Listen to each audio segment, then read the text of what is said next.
सुरनुता देदीप्यमानोज्ज्वला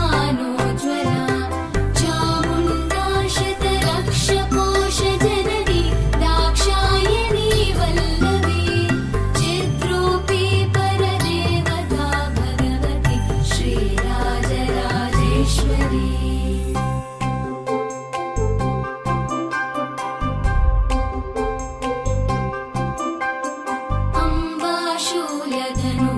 शाङ्कुशधरी अर्धेन्दुबिम्बाधरी वाराही मधुकैटभप्रशमनि वाणी रमासेविता वल्लाद्यासुरमूकदैत्यमथनी माहेश्वरी चाम्बिका चिद्रूपी परदेवता भगवती श्रीराजराजेश्वरी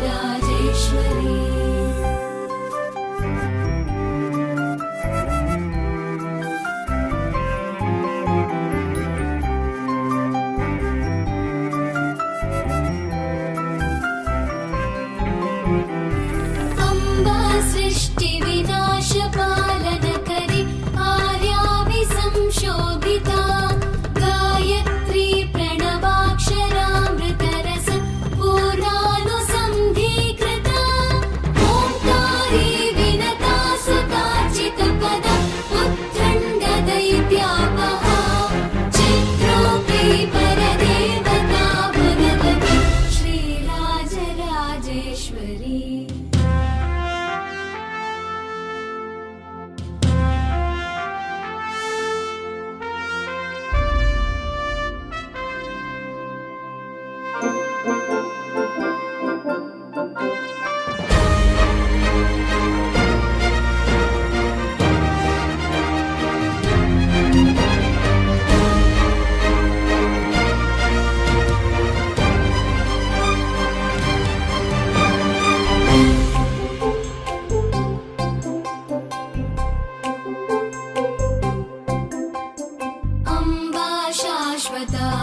शाश्वतागमादिविनुता आर्या महादेवता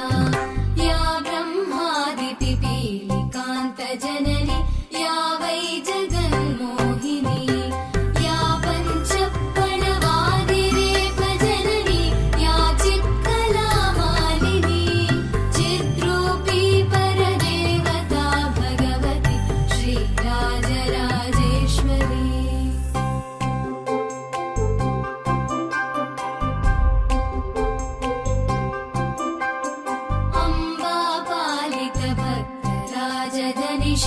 अम्बाष्टकं यः पठेत्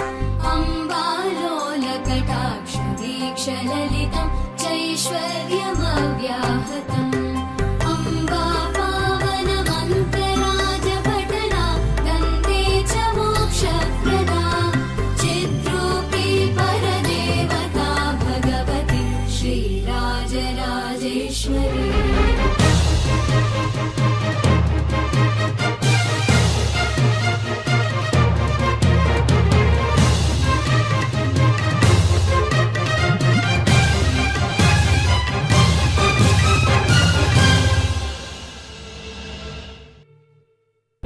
गिरिनन्दिनि नन्दितमेदिनि विश्वविनोदिनि नन्दनुते गिरिवरविन्द्यशिरोधिनि वासिनि विष्णुविलासिनि जिष्णुनुते भगवति हेशिति कण्ठकुटुम्बिनि भूरि कुटुम्बिनि भूरि कृते जय जय हे महिषासुरमर्दिनि रम्यकपर्दिनि शैलसुते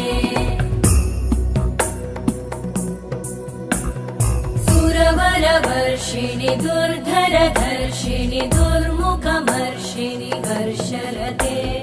त्रिभुवनपोषिणि शङ्करतोषिणि कल्मषमोषिणि घोषरते तनुजनिरोषिणि दिविसुतरोषिणि दुर्मदशोषिणि सिन्धुसुते जय जय हे महिषासुरमर्दिनि रम्यकपर्दिनि शैलसुते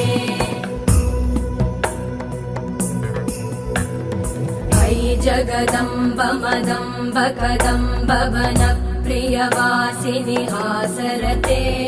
शिखरि शिरोमणि तुङ्ग हिमालय शृङ्ग निजालय मध्यगते मधु मधुरे मधु कैटभगञ्जिनि कैटभभञ्जिनि रासरते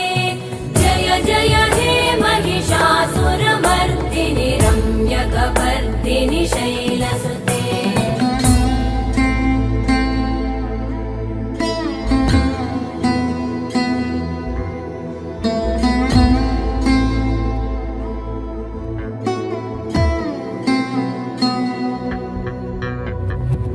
शतखण्ड विखण्डित रुण्ड वितुण्डित शुण्ड गजाधिपते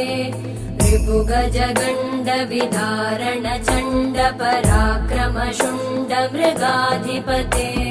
निज भुज दण्ड निपातित खण्ड विपातित मुण्ड भटाधिपते जय जय हे महिषासुरमर्दिनि रम्यकपर्दिनि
सर्वस्य बुद्धिरूपेण जनस्य हृदि संस्थिते स्वर्गापवर्गदे देवि नारायणी नमोऽस्तुते कलाकाष्ठादिरूपेण परिणामप्रदायिनी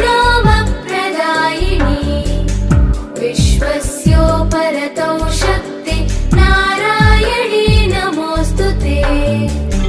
सर्वमङ्गलमाङ्गल्ये शिवे सर्वार्थसाधिके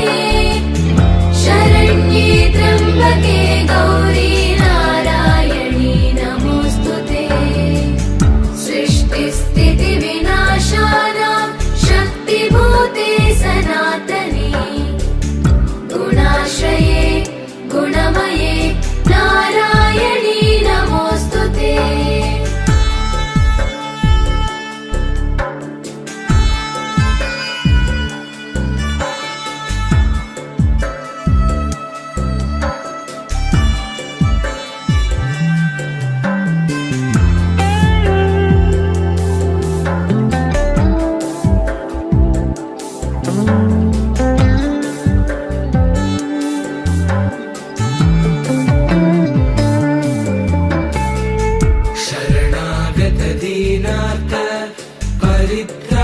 परित्राणपरायणे सर्वस्यार्तिहरे देवी नारायणी नमोऽस्तुते हंसयुक्तविमानस्ते ब्रह्माणी रूपधारिणी कौशाम्बक्षरिके देवी नारायणी नमोऽस्तुते त्रिशूलचन्द्र